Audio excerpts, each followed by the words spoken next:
From disturbing paintings whose soul-piercing stares are rumored to haunt the dreams of those who view them, to monstrous beds that are liable to take a bite out of any foolish enough to lay upon their deceptively elegant spreads. Are you sure you're ready to explore our list of 5 dangerously cursed objects that you can literally go visit today? Number 5. The Maori Warrior Masks. The Maori warrior masks are a set of traditional ceremony Maori face coverings held on display at the Museum of New Zealand Te Papa Tongarewa, which is located off of Cable Street out of Wellington in New Zealand, that are infamous for purportedly harboring the spirits of those who carved them. Powerful spectral presences which, according to legend, can still harm those exposed to this day. Historically, the Maori were a native group of Polynesians who, circa 1320 to 1350, arrived to the New Zealand mainland from East Polynesia in waves of canoes. Until the 18th century, the Maori would live humble and relatively isolated lives. And unlike other masks, our warrior masks, which were carved before war and which were meant to represent various deities or ancestors, were actually not intended for wear, but instead as pieces for adorning homes or as points of reverence. Incidentally, it was believed that if the maker of a mask perished, especially by violent means, that their soul would linger and inhabit their creation as a wairua, while simultaneously transforming the piece into a tapu, or sacred artifact, which was required to be handled and respected in a certain way, in order to keep the balance and peace. The Maori warrior masks remain on display into the present, and are still accepted as powerful and potentially dangerous tapu, with their accommodating museum actually taking steps to ensure their handling is done safely and by traditional religious standards. On this note, in Maori culture, it's also believed that pregnant women and those enduring their time of the month also temporarily become tapus, and that the energies from female tapus and from the masks don't mix well, resulting in the establishment actually recommending women in said states refrain from visiting the exhibit until they're in the clear, lest they risk more serious supernatural side effects like complications with their pregnancies. Number 4. The Great Bed of Ware.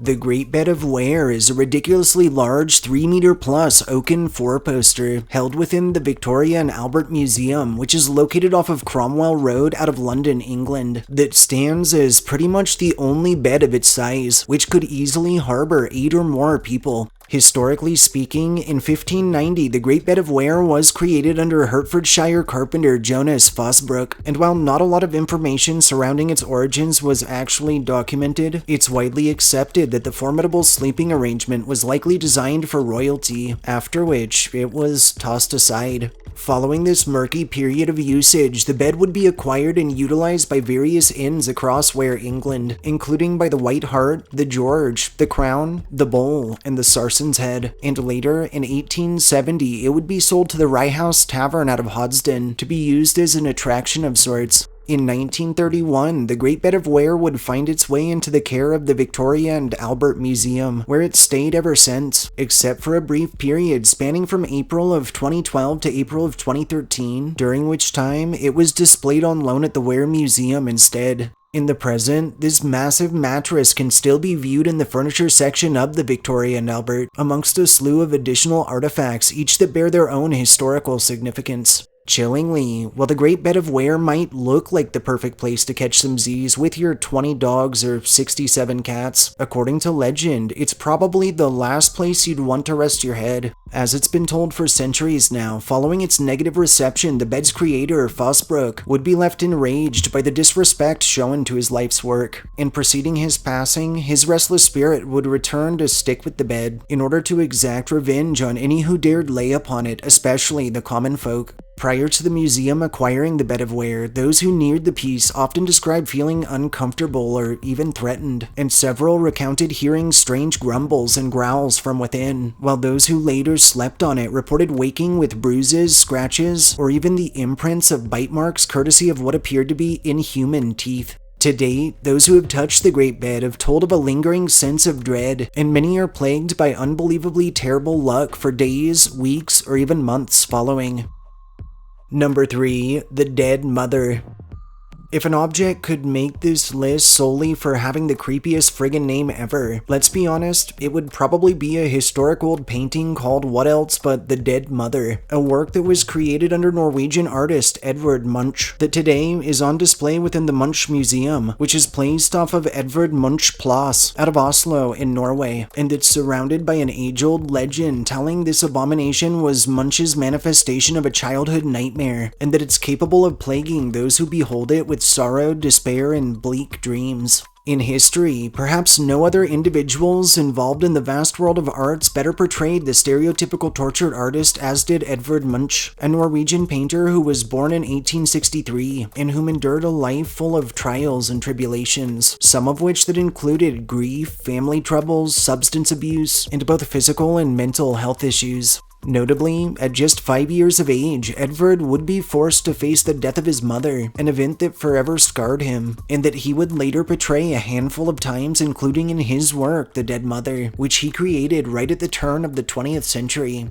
While Munch would seek happiness through his life, severe depression and anxiety made worse by alcoholism would ultimately hold him back, and in 1944 he would pass on within his home in Oslo. Following Edvard's passing, his collection was bequeathed to the city, who would in turn in 1963 construct the Munch Museum. More recently, in 2015, construction was started on a new site which would open in 2021, and where, to this day, the dead mother remains on display. Chillingly, both staff and visitors who have braved nearing this perturbingly odd piece have reported the featured little girl's eyes following them around the room, instances in which the sheets on the mother's bed rustle or move unnaturally, and occasions where the little girl leaves the painting entirely, and horrifyingly, has even followed several home, appearing randomly on things around their houses or throughout their daily lives. Additionally, for those of our viewers considering risking a visit to the dead mother, be warned. Multitudes of museum goers have actually contacted the institution itself or even local ministries following their visits, due to ridiculous and often dangerous slews of bad luck that are believed to be tied to the piece, and that have even included the untimely deaths of friends and family members.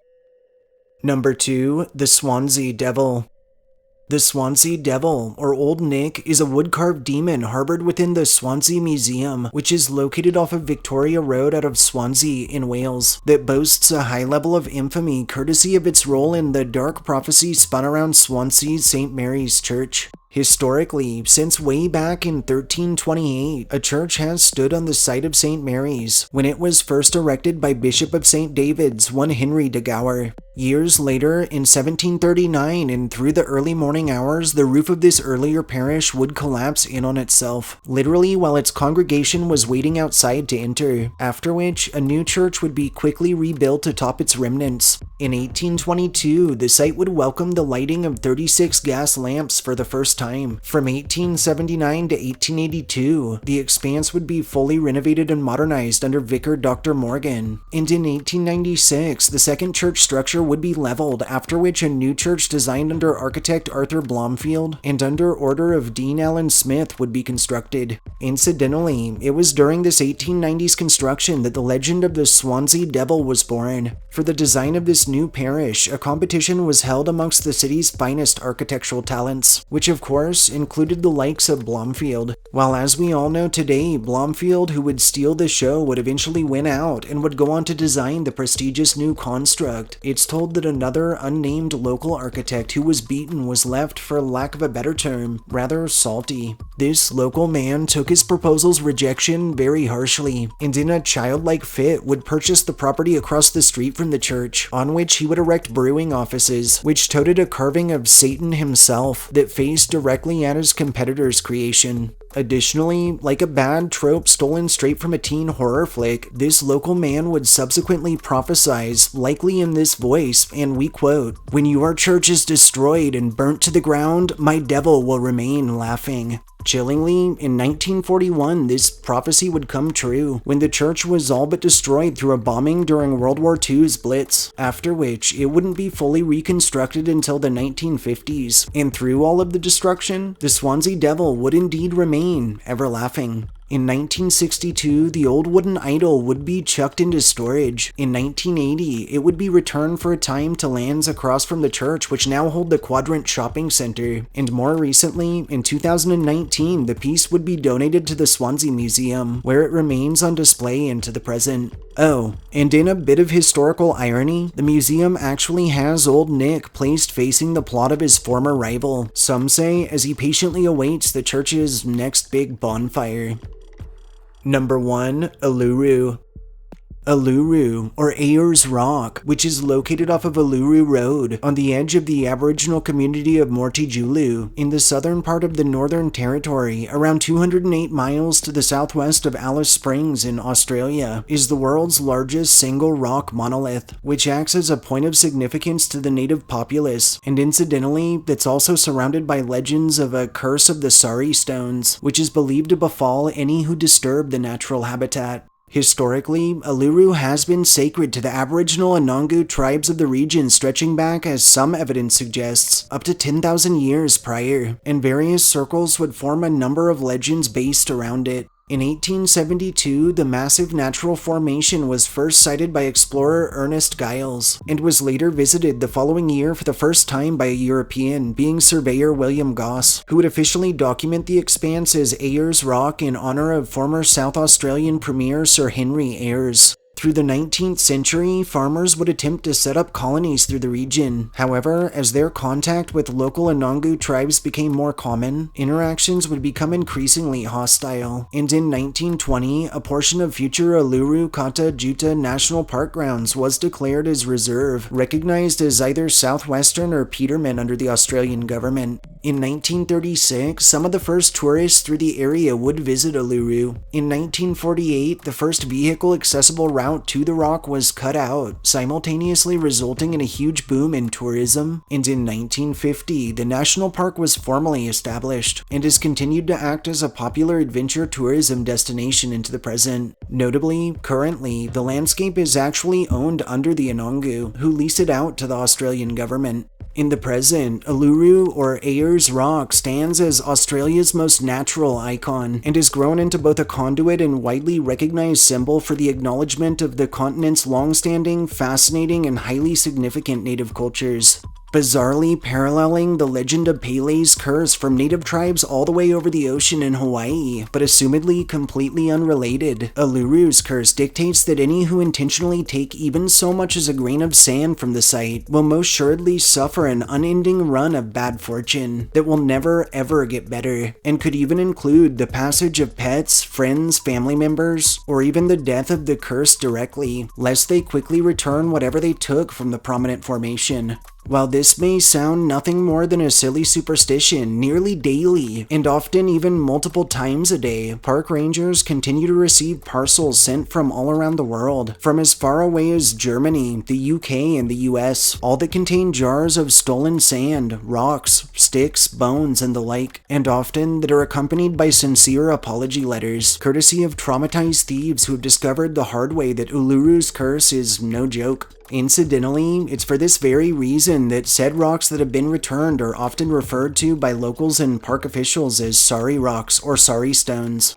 As an example of how severe this curse can get, one iconic letter that's since been popularized that was sent in the year 2000 read, and we quote, "I believe my family is experiencing a lot of ill health and bad luck since then, and although people may laugh at my superstitious nature, I believe the stones are something to do with this." Chillingly, supernatural misfortunes have become so severe that some actually insist on traveling all the way back to Uluru themselves in order to ensure their stolen pieces get returned to exactly the same places from which they were taken. And while those who wait too long have experienced such deadly phenomena as house fires, dangerous accidents, illness, and worse, most have reported that the day after returning whatever it was they took, like magic, things swiftly return to normal. Notably, for anyone who just sat through all of this extremely terrifying stuff and might still be considering testing this curse of the Sari stones, be aware that removing anything from the landscape will not only likely kill your pet, drop your credit score, and tank your business, and not only are you disrespecting the whole of the Anangu culture, but it's also pretty illegal under Australian law, and those who get caught doing so can be fined up to $5,000 for a handful of dirt, so make smart choices. Thanks for joining us for this list of 5 cursed objects you can visit. If you enjoyed listening to our histories and ghost stories, subscribe to our channel, like this upload, and share us with anyone you feel could use a good scare. Pleasant dreams.